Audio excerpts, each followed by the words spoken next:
Professor Fig, the Keepers have shown me where the next trial is. Has something changed? Lodgok and I have learned that the goblins are searching for another repository, like the one we saw at Rookwood Castle. And I discovered that they're building massive drills to help in their search. Professor Fitzgerald seemed very concerned. I see. Ranrock clearly knows even more than we suspected. And sir, there's something else. Lodgok knew Miriam. He knew Miriam? They encountered each other at Rookwood Castle. She was doing research. That's where she found the container with the port key. He liked her so much that he let her leave with it, despite orders from Ranrock. I don't know what to say.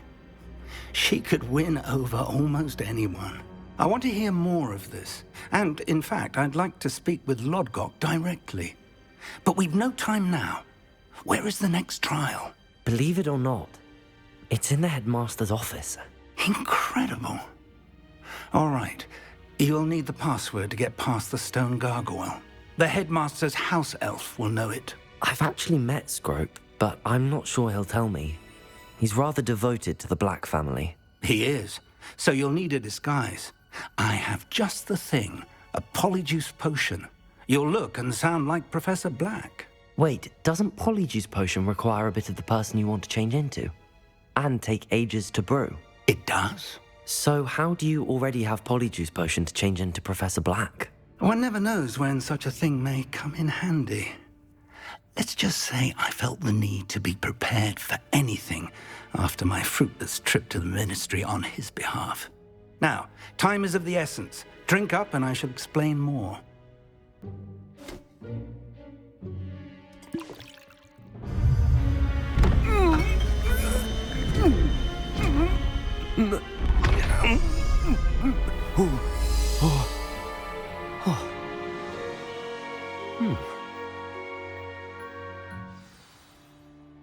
How do you feel?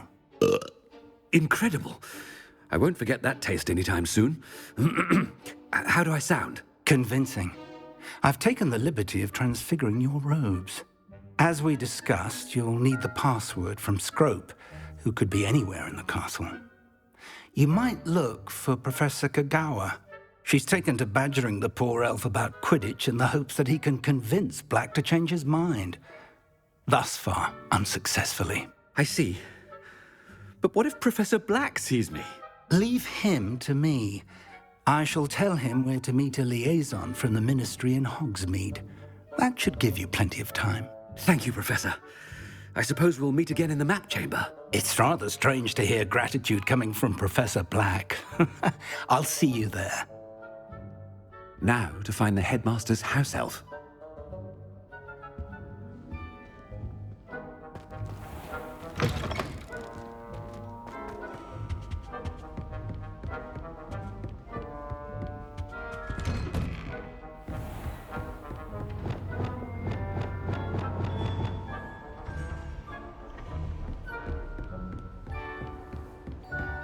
Professor, a moment of your time, please. Professor, I was hoping to catch you.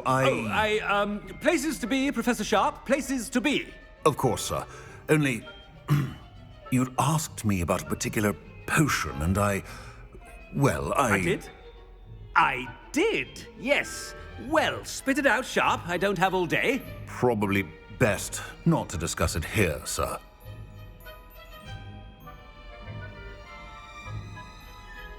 I assure you, Sharp, you may speak freely. Very well. I've brewed the cure for boils you wanted. I can drop it by your office when it's convenient. Of course, yes. No need for all the cloak and dagger. Simply have a student deliver it. A student. Very well, sir, if you insist.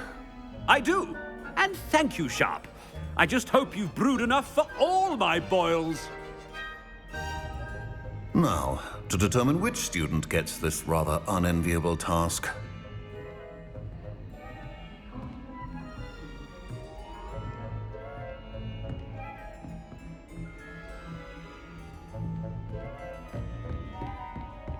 Has anyone seen my ivory-handled hand mirror? Of course you haven't. I thought I heard the headmaster approaching. Gareth! Mr. Weasley, what are you doing here? Don't you have, somewhere to be? Oh, Professor. Yes, of course. All sorts of places I'd rather be right now. Do you need something from me? I'm looking for my house elf. Surely you've seen him? Ah, the little one-eared fellow. I saw him heading to the Great Hall moments ago, muttering on about your, sterling graces, sir. I am watching you, Mr. Weasley. Mr. Redding, who owns Honeydukes, tells me some of his billywig stings recently went missing. Prime potion ingredient. And I know you fancy yourself a skilled potioneer. What? But, sir, I haven't been anywhere near Honeydukes. Bah! That's enough from you. Just know that I have eyes and ears everywhere. On your way, Mr. Weasley.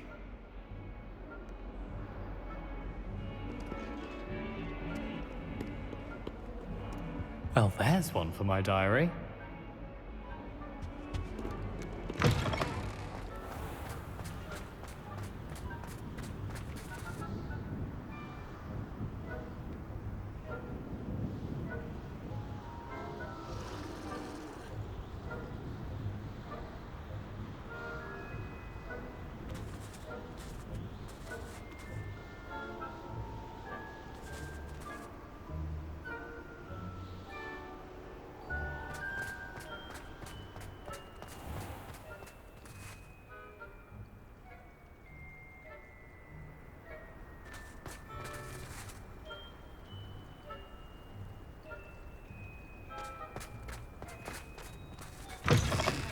You call that a shine on those boots? Do better!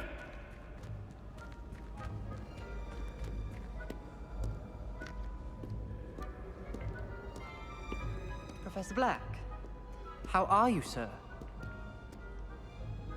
Mr. Gaunt! Where do you think you're going? I beg your pardon, sir. I'm simply on my way outside. Taking the day off, eh? Typical student, wasting the hours away. I have to write 20 inches on Dittany and its uses was heading to the greenhouse. Ah, yes! Mixed with, bubo tuber pus makes a fine, mustache paste. Yes, mustache paste. I find. Are you feeling all right, sir? You don't seem yourself. I assure you I am quite healthy, Gaunt. If I need a medical diagnosis, I shall head to St. Mungo's.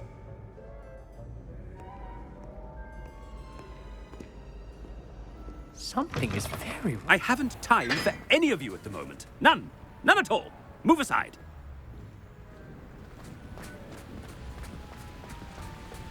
Professor, a word? Professor Black, again, it is not too late to reconsider your decision regarding Quidditch. We could still have trials and a somewhat shortened season. It would be better than none at all. But the injury, Madam Kogawa. Professor, more than one student has taken a bludger to the head on our pitch. I dare say it knocked some sense into them. And they're fine now. The fact that it happened to be a pureblood, well, that's no reason to... What nonsense! That you would trivialize the health of a student over a silly game. A silly game? You are quite impossible sometimes. Sir, I've a good mind to write to the Department of Magical Games and Sports at the Ministry about you.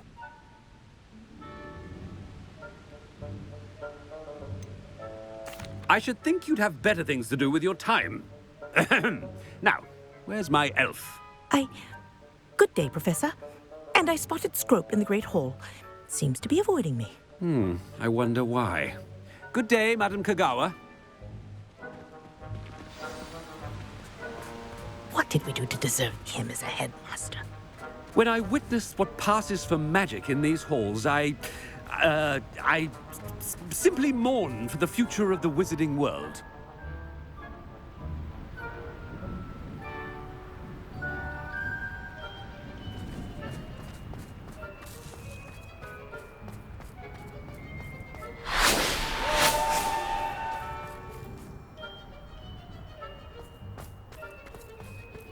I was worried transfiguration would be too difficult, but it turns out I have a knack for switching spells.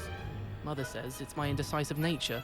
I asked Amit Takar to tutor me in transfiguration, but he refused. I'm a lost cause. I still can't manage to transfigure a match into a needle without catching it on fire.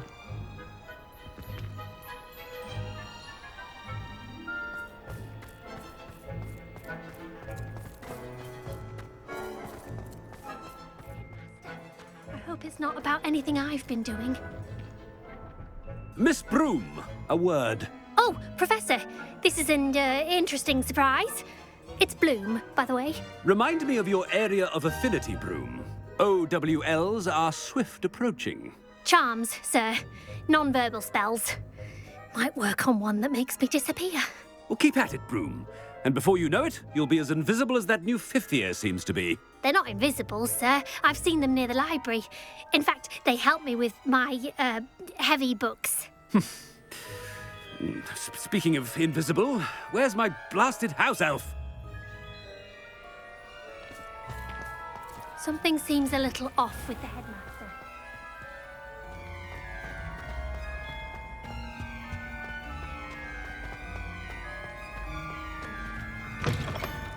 Stand proud, purebloods. The future is yours.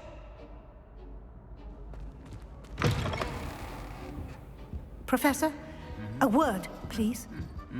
Hello, Professor Black. Ah, Professor Weasley. How delightful to see you. Sir? Since I have you here, I wonder if I might, speak with you about Professor Fig. Oh, very well. I've decided to give him a bit more, leeway with his time. Leeway, Professor? Are you sure that's wise? I confess I do worry for his students. He's rarely here as it is.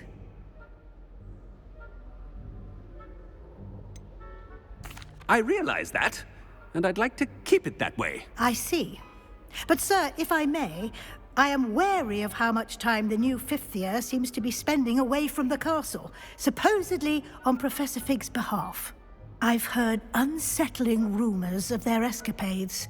Everything from sneaking into the Forbidden Forest to confronting Ranrock's loyalists and Rookwood's lot. What? Goodness. You cannot believe everything you hear, Professor. No, you cannot. I mean, I shall keep an eye on Fig. You simply keep doing the wonderful job that you're doing. Simply wonderful. Thank you. But I'm happy to look into... Good. That'll be all, Weasley. I mean, Professor Weasley. Good day.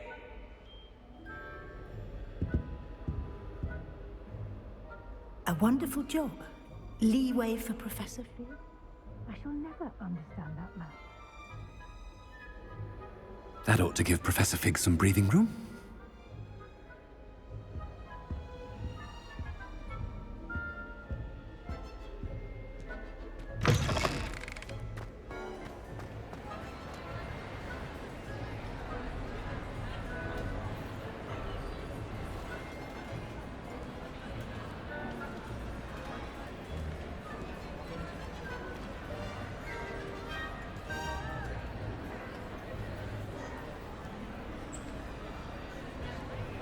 Professor Black is happy with Scrope's performance as his house elf.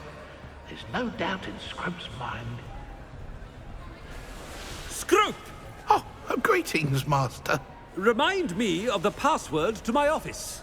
Oh, but Master made Scrope swear never to tell anyone, even Master himself.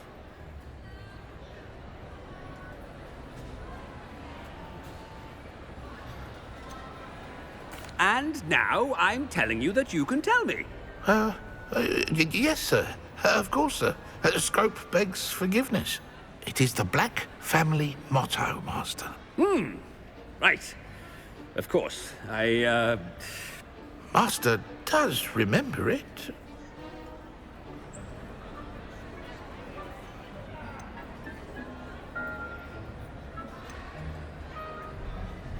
It's purebloods forever, isn't it? Close, Master. Scrope thinks Master is indeed testing Scrope. It is always pure. Obviously. And, of course, as Master knows, in French. Yes, of course. I order you to pronounce it for me. Oh, Master knows that Scrope's French is most pitiful. Oh, very well. Toujours pure. There is another matter, Scrope. I confiscated this filthy diary from a student. It smells of squid and seawater. Oh, Apollonia's diary. That is quite a surprise, Master. What do you wish Scrope to do with this treasure? Rubbish. Whatever you wish, Scrope. It's your treasure. Now, off with you! The Polyjuice potion's wearing off. I best get out of sight. Ahem! Attention, students! I hereby decree that the Great Hall be forthwith decorated in the stunning banners of Slytherin. I shall be taking no questions at this time.